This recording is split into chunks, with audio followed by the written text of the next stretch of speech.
bersyukur kepada Allah atas segala karunia-Nya.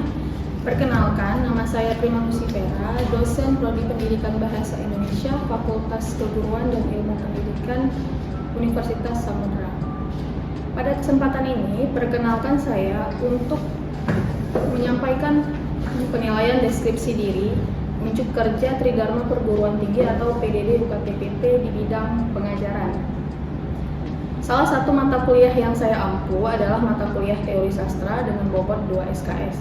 Mata kuliah ini diberikan pada mahasiswa yang berada di semester 4. Mata kuliah ini diturunkan dari CPL Prodi yang memuat sikap, pengetahuan, keterampilan umum, dan keterampilan khusus. Berdasarkan hal tersebut, diturunkan lagi menjadi CPMK 1, yaitu mahasiswa mampu memiliki pengetahuan dan pemahaman dasar tentang teori sastra. CPMK 2, yaitu mahasiswa mampu menelaah karya sastra. CPMK 3, mahasiswa memiliki kemampuan sikap berbahasa dan bersastra dengan baik.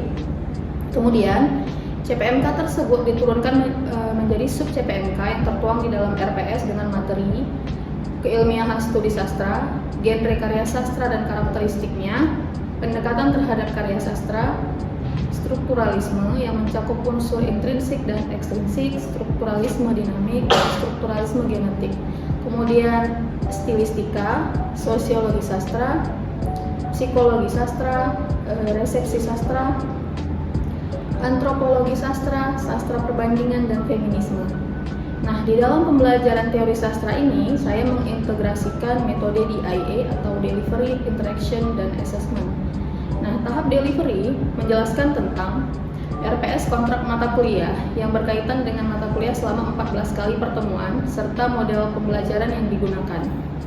Pada tahap interaction, saya mewujudkannya dengan interaksi terhadap mahasiswa. Di dalam video ini, interaksi yang kami lakukan adalah berdoa bersama, mengecek kehadiran mahasiswa, mengapresiasi mahasiswa, dan memaparkan materi. Metode dan media pembelajaran disesuaikan dengan materi yang ada. Interaksi yang saya gunakan juga adalah hybrid learning, di mana mahasiswa bisa bertatap muka secara langsung, seperti pembelajaran interaktif maupun menggunakan sosial media seperti Zoom, Google Meet, dan WhatsApp Group yang sifatnya untuk mempermudah mahasiswa dalam berinteraksi dengan dosen dalam proses pembelajaran. Assessment yaitu proses penilaian untuk mengukur mahasiswa secara objektif di dalam perkuliahan. Tujuannya agar mahasiswa mengetahui proses penilaian yang dilakukan secara objektif. Di awal pertama perkuliahan, saya menginformasikan kepada mahasiswa terkait penilaian, rewards, dan juga punishment. Indikator pada bobot penilaian yang saya gunakan yaitu kehadiran, etika, dan keaktifan dengan bobot 10%, kuis 10%, tugas 15%, dan UTS 30%, serta UAS 35%. Reward diberikan kepada mahasiswa yang aktif di dalam pembelajaran, sedangkan punishment diberikan berupa pengurangan nilai setiap keterlambatan ketika mahasiswa dalam pengumpulan tugas. Hal ini diterapkan dengan tujuan mahasiswa tetap disiplin di dalam perkuliahan. Baiklah, berikut adalah penerapan di IEA yang saya lakukan di dalam perkuliahan saya. Selanjutnya saya akan menampilkan proses pembelajaran yang saya lakukan di kelas dengan micro teaching secara tatap muka pada mata kuliah teori sastra dengan materi strukturalisme. Model yang saya gunakan di dalam pembelajaran ini adalah PJBL, metode tanya jawab, diskusi, dan presentasi hasil kerja mahasiswa. Sekian deskripsi mata kuliah dalam video ini. Selamat menyaksikan. Wassalamualaikum warahmatullahi wabarakatuh.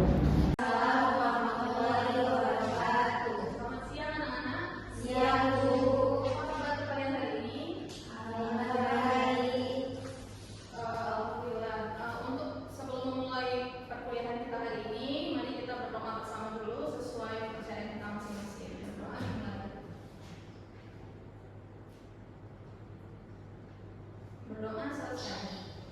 Oke, sebelum ibu mulai kita untuk belajar hari ini, ada yang nggak datang hari ini? Ada. Siapa yang nggak datang? Paling Najir, ini Sania sakit. Tiga-tiganya sakit. Ya. Oke, kita doakan semoga teman-teman kita cepat sembuh ya. Oke, ada yang masih ingat nggak materi kita minggu lalu? Kita belajar apa minggu lalu? Pendekatan di dalam karya sastra, benar sekali. Nah, ada berapa pendekatan dalam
sekali, berarti kan masih ingat ya materi kita minggu lalu. Nah, minggu ini kita akan belajar kelanjutan dari pendekatan dalam mengkaji karya sastra, yaitu salah satu ilmu yang digunakan untuk menganalisis karya sastra, yaitu namanya strukturalisme. Ya, kita lanjut ya. Ini tadi yang kalian jelaskan, yang tadi 4 poin ya, bagus sekali. Yang pertama ada pendekatan mimetik, kemudian ekspresi, pragmatik, dan objektif. Ini semua keempat-empatnya adalah keempat pendekatan yang kita gunakan di dalam mendekati atau sebelum mengkaji karya sastra. Sedangkan strukturalisme ini adalah ilmu yang digunakan untuk menganalisis karya sastranya. Ya, strukturalisme ini mungkin kalian nggak asing dengan nama strukturalisme ini kan, pasti sering dengar. Ya, ini juga terdapat, jadi cikal bakalnya itu terdapat dari ilmu linguistik sebenarnya. Jadi dari teorinya Ferdinand de Saussure, yang kemudian dikembangkan ke dalam kajian ilmu sastra, yang namanya strukturalisme.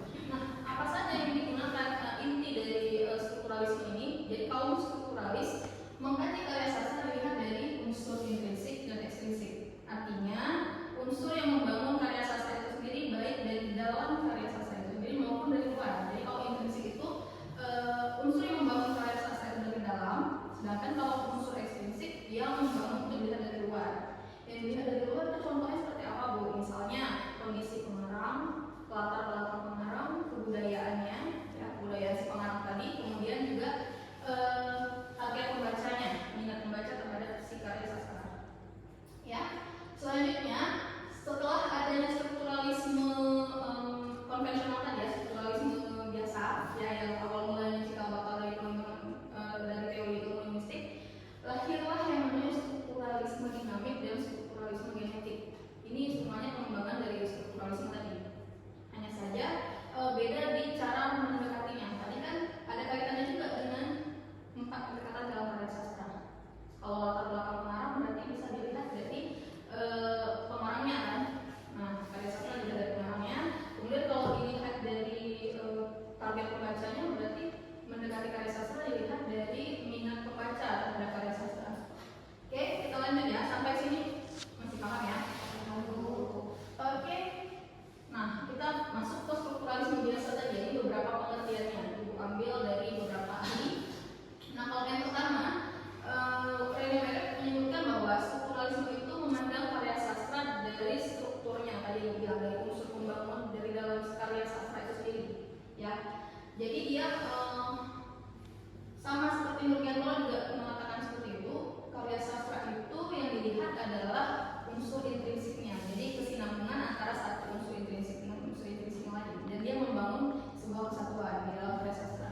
Ya, kemudian Tiu juga sepertinya sama, sepakat dengan René Merritt dan Nurkian Mola yang sama. Intinya jika kita ingin mengkaji sebuah karya sastra, maka dilihat dari unsur intrinsiknya, jadi struktur pembangunan dalam karya sastra itu sendiri.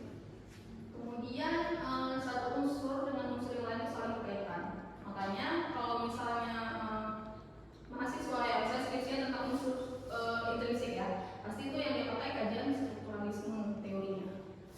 Oke, lanjut ya. Ini strukturalisme yang tadi ya, yang dipengaruhi oleh aliran linguistik di Saussure yang awal. Nah, kemudian ada ini dia, unsur intrinsik.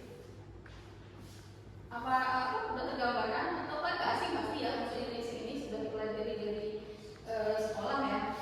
Nah, ada unsur intrinsik yang pertama itu tema, kemudian alur jalan cerita ya, latar, tokoh dan penokohan, kemudian ada sudut pandang, gaya bahasa, serta amanat. Amanat ini unsur intrinsik ya, jadi berarti ini yang membangun cerita itu di dalam cerita itu sendiri. Ini selanjutnya ada unsur ekstrinsik. Tentang unsur intrinsik, kalau kalian lihat novel yang ibu tampilkan di layar saat ini, pasti udah pernah baca semua ya? Udah pernah baca belum? Udah. Ya. Judulnya Dilan ya, Dilan 1990. Nah, ada yang bisa menyebutkan nggak unsur intrinsik dari novel Dilan?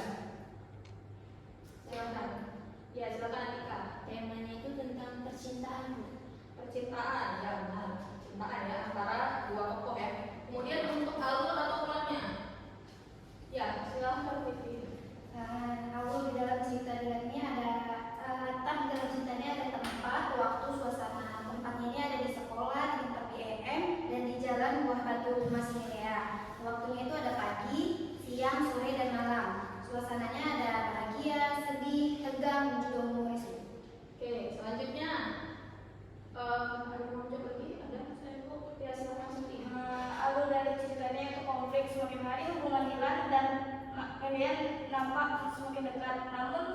bahasa pendekatan tersebut hal yang selalu semakin menggoda-goda mereka, Bu. Terus supaya intinya kisah cinta sepasang dulu itu ya. Iya. Nah, jadi konflik kisah antara dua orang ini ya. Nah, kemudian yang terakhir tokoh dan penawarnya. Saya Bu, Ya. dalam novel tersebut ada tokoh yaitu Dylan dan Milea. Dilan dan Mila ini tokoh utamanya ya. Karakternya bagaimana?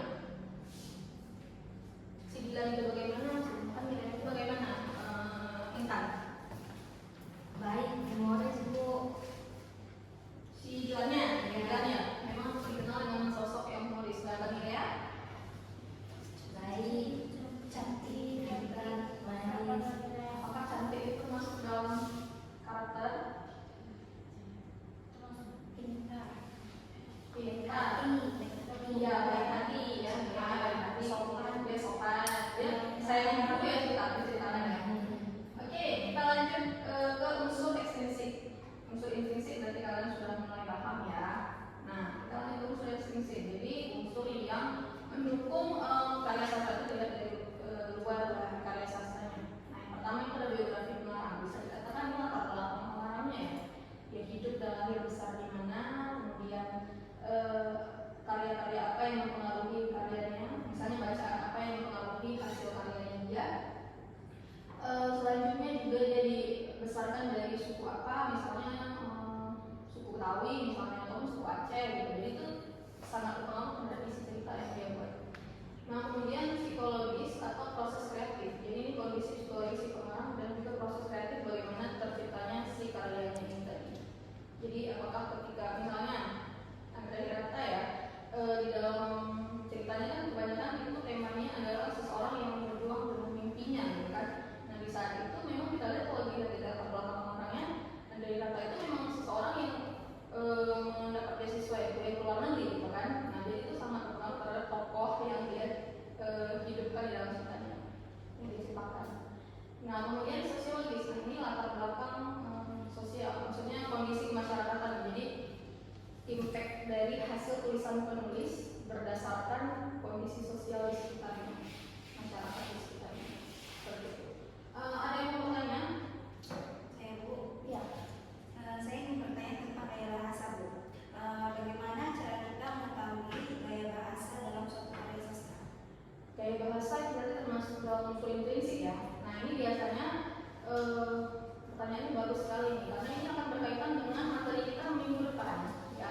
Minggu depan kita akan membahas tentang stilistika, di mana gaya bahasa itu termasuk dalam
kenyataannya si pengarang ini hidup di lingkungan seperti apa. Nah, itu berkaitan dengan isi ceritanya. Jadi bisa sama unsur intrinsik yang dilihat, tapi melibatkan unsur ekstrinsik juga. Bedanya strukturalisme dinamik ini. Kalau tadi kan benar-benar yang diambil hanya unsur intrinsiknya aja, unsur pembangun karya sastra dari dalam, gitu ya.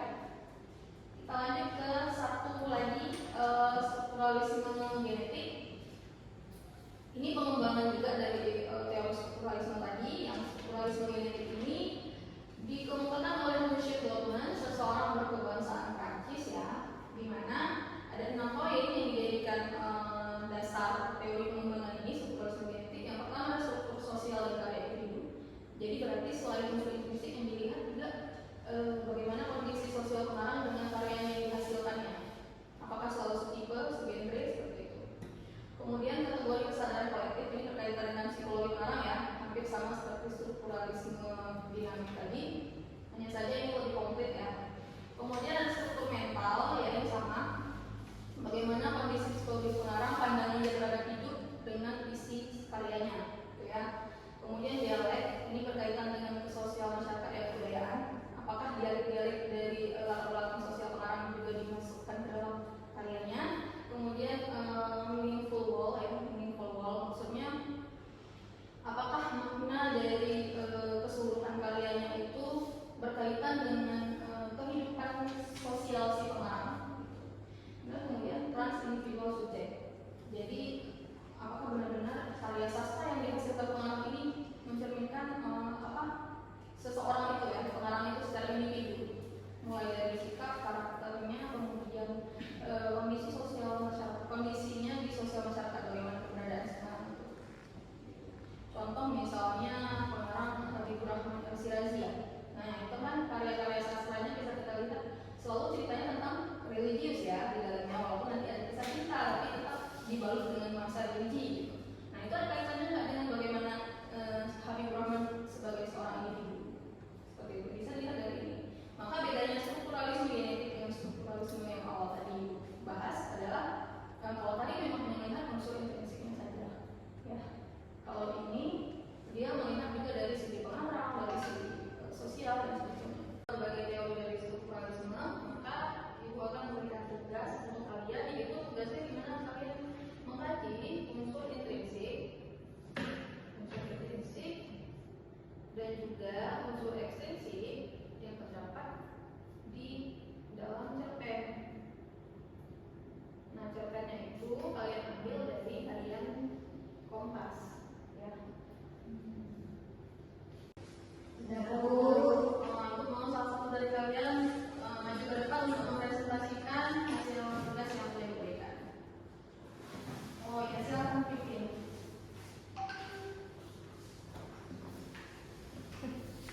Assalamualaikum warahmatullahi wabarakatuh. Waalaikumsalam warahmatullahi wabarakatuh. Perkenalkan, nama saya Putri Mutia Lestari. Saya di sini ingin mempresentasikan hasil tugas saya mengenai cerpen yang berjudul Umi Kalsum. Nah, dalam cerpen Umi Kalsum ini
ini kajian terhadap novel ya, kajian strukturalisme dinamik tapi di dalam novel Siti Nurbaya.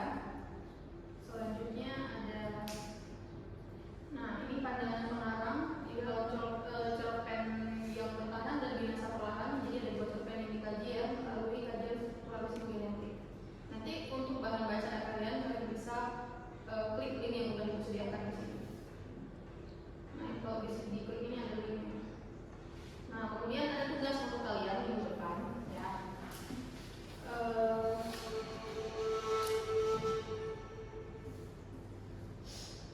Oke.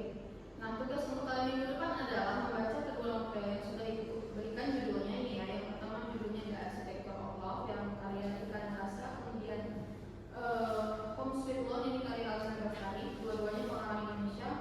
Kemudian kalian kaji dari segi teori strukturalisme yang sudah kita pelajari tadi. Oke, ini novel terbaru jadi dan ini bestseller sehingga kalian mungkin mudah mencarinya nanti. Tugas ini akan dikumpulkan minggu depan, di mana minggu depan kita akan masuk materi tentang stilistika ya, berkaitan dengan pertanyaan teman kalian tadi tentang gaya bahasa. Nah, sebelum kita akhiri materi perkuliahan kita hari ini, Ibu mau merangkum, kalian merangkum ya, mengganti merangkum materi yang sudah kita pelajari hari ini. Nah, jadi tadi yang sudah kita pelajari apa aja? Pendekatan dalam karya sastra. Oke, berarti pendekatan terhadap karya sastra yang materi dulu lalu ya. Berarti kalian masih ingat? Oke, bagus sekali. Pendekatan terhadap karya sastra. Kemudian Strukturalisme dinamik. strukturalisme ya, teori strukturalisme. Kemudian tadi strukturalisme dinamik ya.